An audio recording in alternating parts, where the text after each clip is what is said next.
Alam mo ba na sa Aguinaldo Shrine sa Kawit, Cavite, kung saan naideklara ang kalayaan ng Pilipinas, nakatira pa rin ang mga multo ng mga revolusyonaryong pinapatay ni Aguinaldo dahil sa pagkakatraidor? Simula noong 1987, naririnig ng mga staff ng museo ang mga putok ng baril tuwing June 12 ng umaga, exactly 3:47 a.m. Galing daw sa balkoni kung saan pinatay ang mga kasamahan ni Aguinaldo.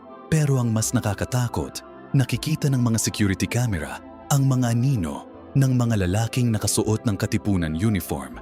Naglalakad sila sa mga kuwartong pinirmahan ni Aguinaldo ang death warrant ng sarili niyang mga kaibigan. Ang pinakanakakadiri, may mga bisita na nagsasabi na may lumapit sa kanila na kamukha ni General Antonio Luna. Binibigay niya ang mga detalye ng pagkakapatay sa kanya na kaiba sa official na kasaysayan. Sinasabi niya ang mga pangalan ng mga conspirator at hidden evidence ng American manipulation na iniimbestigahan na ngayon ng mga historian. Ayaw na ng mga night guard na magpatrol mag-isa. Nakakasalubong nila ang mga executed revolutionaries na hanggang ngayon ay hinahanap pa rin ng hustisya.